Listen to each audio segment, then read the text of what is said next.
चलिए जानते हैं देश और दुनिया की सिलेक्टेड काम की और महत्वपूर्ण 25 बड़ी खबरों को सिर्फ 5 मिनट में। पर अभी तक आपने इस वीडियो को लाइक नहीं किया है तो लाइक कर दीजिए।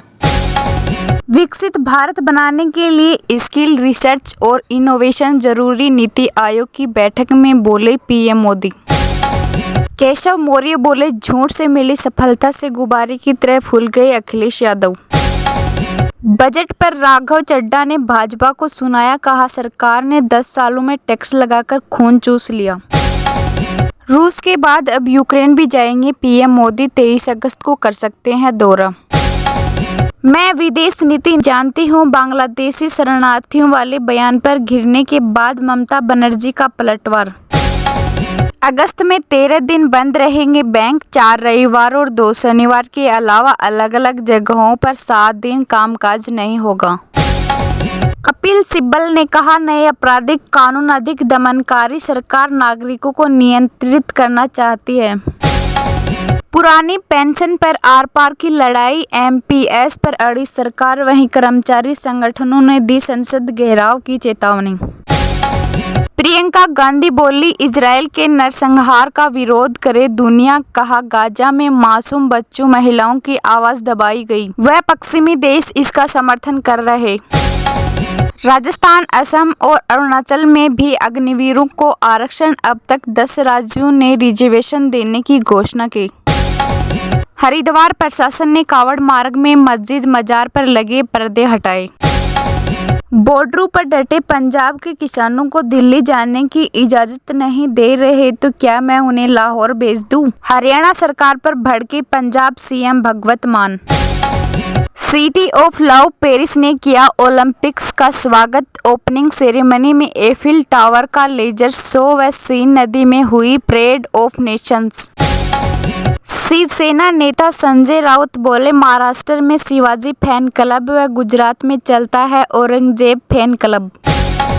पेरिस ओलंपिक, भारतीय शूटर मनु भास्कर फाइनल में विमेन 10 मीटर एयर पिस्टल में क्वालिफाई किया, वह मेडल के लिए आज लगाएगी निशाना।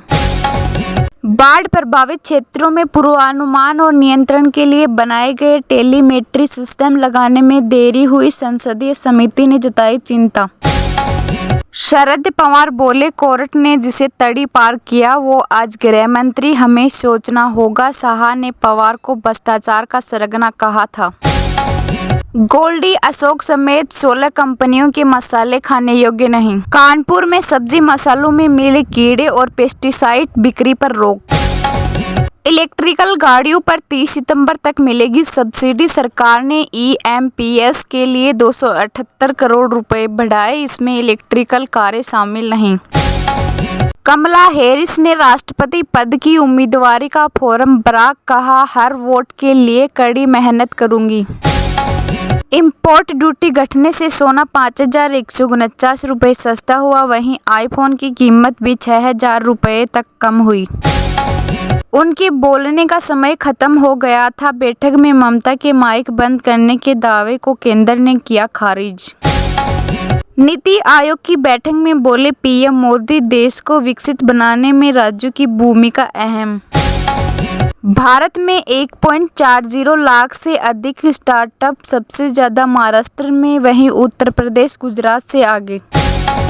भ्रष्टाचार का सरगना कहे जाने पर भड़के शरद पवार, शाह को सुप्रीम कोर्ट के फैसले की दिलाई याद। दिल्ली में पुराने वाहनों को स्क्रैप करने पर नई कार के पंजीकरण पर मिलेगी 20% की छूट। मराठा नेता मनोज जारंगे महाराष्ट्र विधानसभा का चुनाव लड़ेंगे, खुद ऐलान किया। सत्ता और संगठन को साधने का मोदी फार्मूला, दोनों जगह पहली बार समान कद के लोग और कमान दिल्ली में। आरक्षण को लेकर मतभेद पर शरद पवार ने जताई चिंता, कहा सरकार को सबसे बात करने की जरूरत। लोकतंत्र की भावना को आघात पहुंचा रहा सदन में अशोभनीय व्यवहार, सांसदों पर जमकर बरसे जगदीप धनखड़। प्राइवेट मोबाइल कंपनियों के ट्रैफिक में बढ़ोतरी का असर, बीएसएनएल से 15 दिन पहले 15 लाख ग्राहक जुड़े, वह 8 साल में 7 करोड़ गंवा चुका था। उत्तराखंड में भारी बारिश से तबाही, यमुनोत्री धाम में अस्थायी पुल टूटा व गुजरात में बाढ़। अग्निपथ योजना पर सत्ता पक्ष विपक्ष में आर पार, सदन के अंदर और बाहर बयानबाजी। दक्षिण चीन सागर से गुजरने वाली संचार लाइनें हिंद प्रशांत क्षेत्र के लिए जरूरी, EAS में बोले एस जयशंकर। नीति आयोग की बैठक छोड़कर निकली ममता बनर्जी, कहा मैं बोल रही थी माइक बंद कर दिया गया। यूपी में कावड़ रूट पर ATS तैनात, ड्रोन से निगरानी, SSP ने कहा हालत सेंसिटिव, हमले का भी खतरा, 2 अगस्त तक स्कूल कॉलेज बंद। ब्लू क्राफ्ट फाउंडेशन के CEO अखिलेश मिश्रा बोले प्रियंका गांधी वैश्विक जिहाद से जुड़ी, इजरायली PM पर की गई टिप्पणी को लेकर की निंदा।